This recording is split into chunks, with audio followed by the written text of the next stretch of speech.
Hey guys, welcome back to my channel. I know it's been a while since I spoke to you. I've been moving house and all that stuff, but I'm not going to get into that in this video. Also, but excuse the echo going on in this room. But anyway, that's not the point of this video. Now, today's video is going to be about the Subculture Palette, and no, I'm not going to give you a review. I'm not going to give you a first impression. I'm not going to give you individual swatches or anything like that. You've seen millions of those on the internet. You can Google it. You can read articles about it. There is all that drama out there. But what I've not been seeing is what's making me really angry is that all those YouTubers out there with huge following are doing first impression reviews of this eyeshadow palette, but they're not really showing you guys on how to make the palette work, or at least how to make the most out of the palette. Because for some people, for example, like me, I purchased my palette from Beauty Bay in the UK because it was an easy option for me to get this palette rather than through Anastasia Beverly Hills when the UK website wasn't working.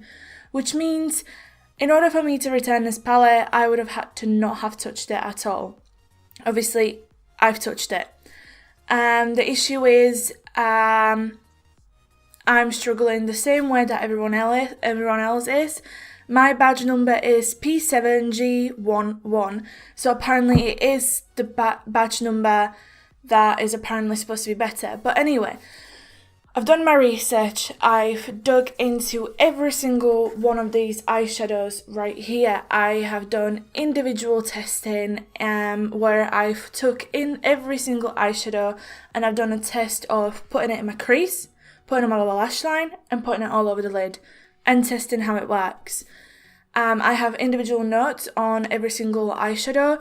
I have different theories to give you on how to make it work, and my perhaps is not working. And I also can show you different brushes on how I make it work and colours that I personally am going to be avoiding but still can make the most out of this palette.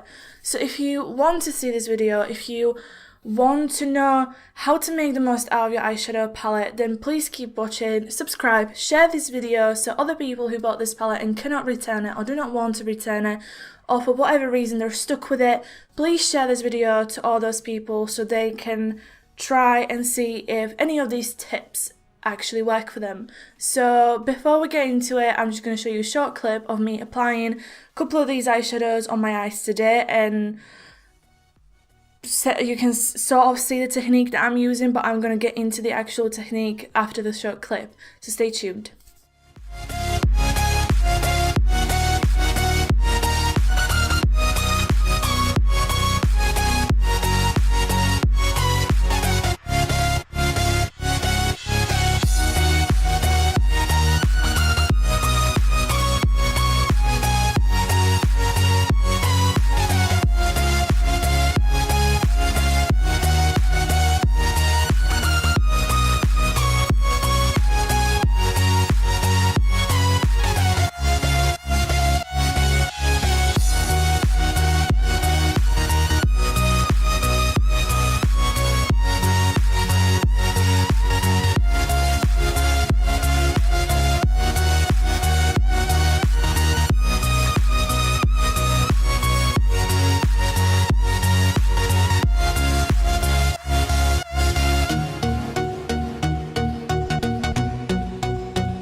Right, so first things first, as you can see, I've kind of just stuck with the warm tone colours. The reason for this is I don't fully believe in this theory, but it does kind of make sense. Some people have been coming out saying that the reason why some of the warm tones do not work with the, some of the oranges do not work with the blues or greens is because they're on the opposite sides of the colour wheel thing. I'm going to try and put the photo of the colour wheel right here. But basically, because they're on opposite sides, when you try and blend them together, they kind of just merge into this one ugly colour, which for most people turns out to be really greyish, weird colour. I have tried to mix these types of colours in different palettes and I have been fine, but it seems like this is the case with the Subculture palette right here, that you, for example, cannot mix the colour New Wave and the colour Untamed because you will get some weird results. So if you want to try that colour technique stuff, then you can, but I can definitely confirm that with different palettes, using those kind of colour schemes, it works perfectly fine. The next thing is brushes and your technique. With some colours, I found that using brushes like the Real Techniques, what's it called? Deluxe Crease Brush, which is this really, really densely packed brush, actually works a lot better with blending the colours into my crease. You still have to do a light tap, literally barely even touching the palette, especially with the dark colours, and then start working it into your crease. Now, one of the main points that you need to remember with this palette and with the colours is once you use this to apply the colour into the crease and start buffing it out, if you're still not 100% happy with the way it's blended out, you need to take a clean brush. You cannot continue blending the colours with the same brush that you've applied it with, because the pigment is so strong that even tiniest amount of colour left will continue distributing the colour. So what you need to do is take another dense brush, or at least I would recommend taking another densely packed blending brush, like the Real Techniques brushes from the Metal Collection, whatever. These are just the knockoff versions, but they work just fine. And basically, I'll just show you what they look like.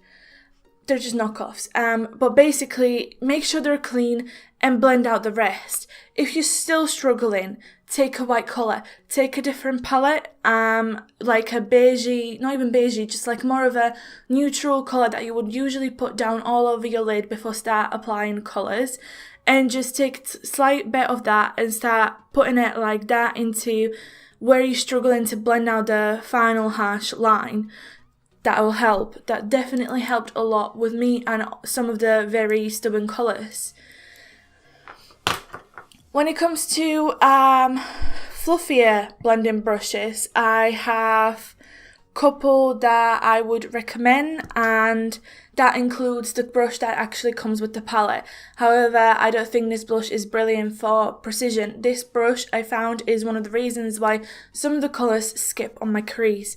So if you want to use lighter shades or the more warm tone shades with this brush, that's fine, it works fine. But when you start applying darker shades with this brush, I find that it skips on my lid and creates patchy patterns or whatever you want to call it. But the next two brushes that I like to recommend is the Essence Eye Blender brush, which looks like this. And it is pretty good at working stuff into the crease. It's what I used it into, like, for working the colours into my crease. And also I've got here the Makeup Revolution E103 brush, which is basically the same kind of jazz. It's fluffy, but a bit denser, I would say, than the Essence one. And here is what they look in comparison. That's the brushes that I would use to work with the eyeshadows and the blending. When it comes to packing on the eye colour onto the lids and stuff like that, I think that the Anastasia Beverly Hills brush that comes with the palette, the other side, which is this one, is perfectly fine for that. I don't struggle with it. And it's actually pretty good for precision. Now finally, when it comes to working on a lower lash line, I only have one favourite brush, which is the doesn't have a title, but basically it comes with Makeup Revolution eyeshadow palette. But basically any really small fluffy blending brush for the lower lash line is what works for me. If you want to apply the dark colours onto the like tight line of your lower lash line kind of style, then I would just recommend using something like this, which I would usually use for my brows. That's the brushes that I use, and that's the technique. Now when it comes to the blending, I don't know if I can show you, but basically you will take your brush and you will slowly go like this. Just very lightly start doing it, and like, you have to remember with these eyeshadows, even when you just barely touch the eyeshadow to start applying it, there is still a lot of pigment. There is just still a lot of pigment. So what I would recommend, especially when you're starting out and you're trying to get used to this eyeshadow palette, I would recommend even going in super lightly when you're actually going to blend it in. So barely touching like your eyelid or your crease or whatever, and just slowly blend in and make your way through. Building it up is always better than just going straight in with a lot of pigment. It doesn't work with this eyeshadow palette. You can't do that. You will pull it off. You will struggle a lot. And also using the technique of using one of the like white-ish colours. Obviously there is nothing like that in there. You could try using the shade Dawn to do the whole, if you can't blend out your edges, use a lighter colour, but I would recommend, I would recommend just take any palette that you have in your collection. For example, this BH Cosmetics Shonexo eyeshadow palette, and take a light colour, something like this, something that will match your eyelid quite well, and just try and buff out the harsh edges with that colour being on the brush. Now when it comes to the eyeshadow palette itself, there are definitely some shades that I would recommend just putting onto the lower lash line, or doing like a eyeshadow liner with it, or maybe just putting just all over the lid when you're doing things like cut crease. And then there are definitely some that you can just pull off in the crease. The ones that I find, actually I'm just gonna go with the list. So first of all, the shade Cube. This is pretty pointless shade. I can't make it show up too much. If you can, that's more power to you, but I can't make it work. But you can always try just digging more in, spraying your brush, whatever. Roxy is one of the shades that is more temperamented to blend, but eventually it does. You just have to spend a bit more time blending Roxy. So it's fine in the crease, it's fine all over the lid, and it's fine on the lower lash line. Dawn is pretty fine to blend. You can put it anywhere you want, it's fine. I personally do not struggle with the techniques and brushes that I've shown you. Electric is similar to Cube. It doesn't really show up, it seals on top. I have a struggle to get any colour payoff unless I use my finger or spray the brush and layer it up.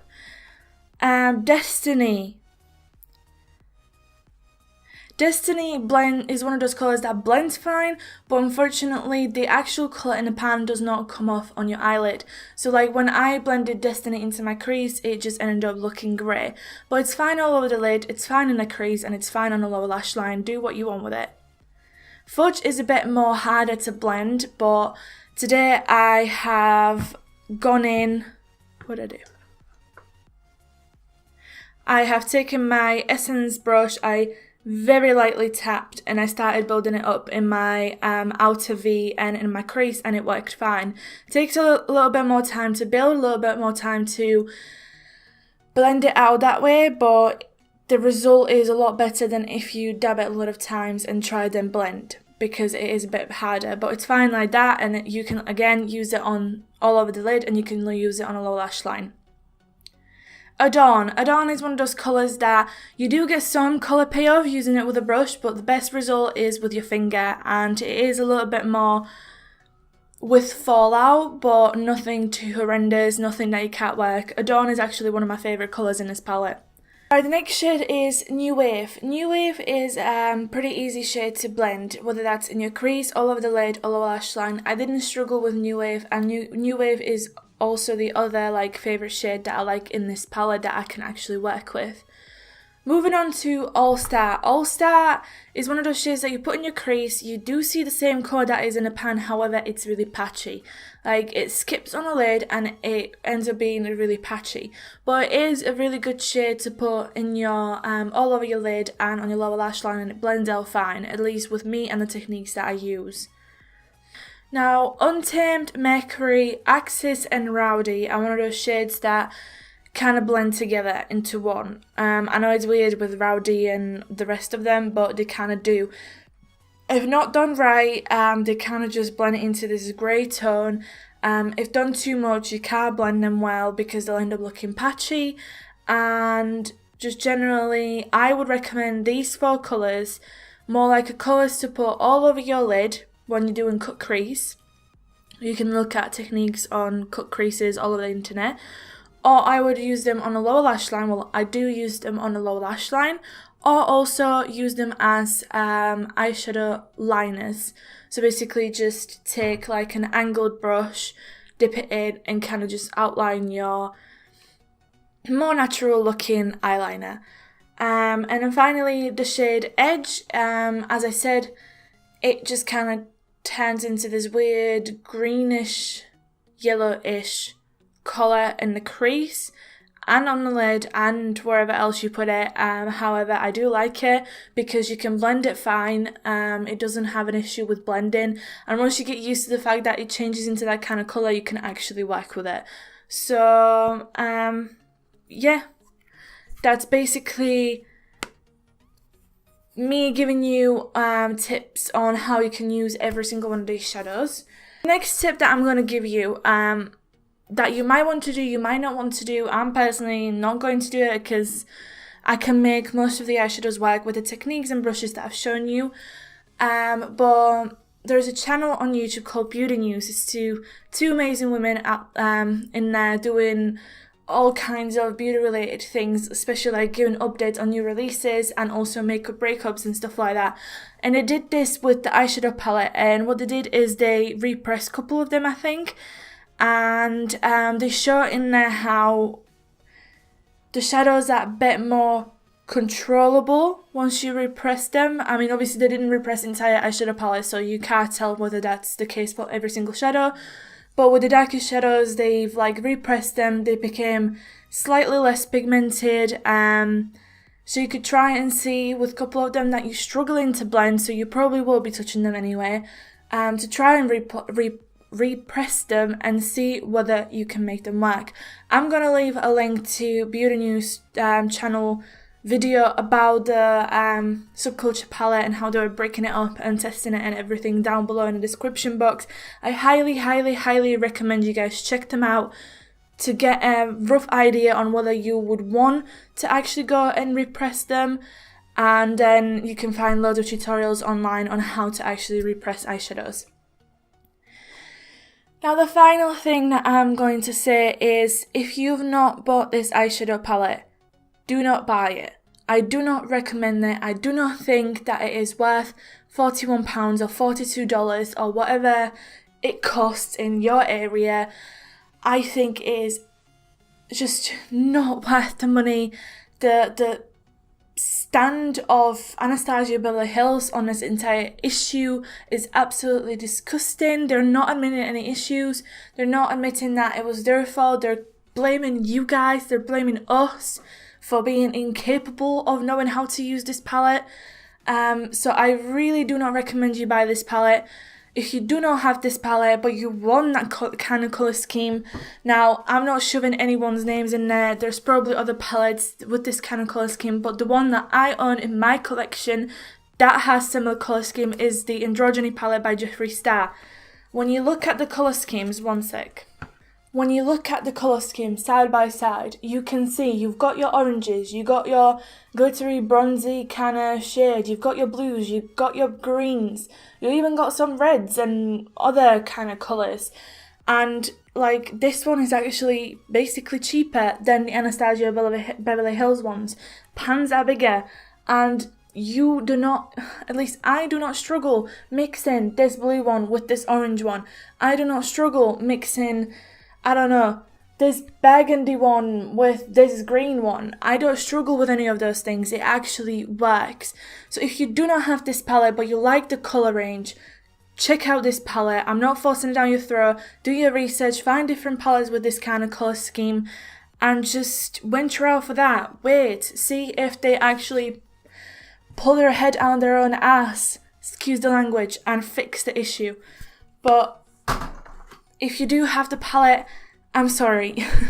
I'm sorry, because we all believe in Anastasia Beverly Hills. We all, majority of the products are always good. So everyone jumped on the train of getting this eyeshadow palette. The Modern Renaissance palette, yes, it's powdery, but there isn't an issue with blending. It's still pigmented, and there isn't an issue with blending. This one is. So try out the techniques that I've shown you. Try out the brushes. Try out doing it very lightly. Try out building it up. Try out... If some shades are just impossible for you to blend, you can still use them. Do cut creases. Do transition shade in the crease. Then take the concealer, cut your crease, and then put it all over the eyelid. If you're doing that, try and use sticky base and some glitter, glue, or whatever. Keep trying to make the most out of the palette the way I've shown you can. And I wish you good luck with that. I'm pretty happy with the fact that you can make it work, and I hope that I've shown you to the best of my ability on how to make it work. And yeah, that's basically all, guys. I hope you enjoyed this video or found it in any way helpful.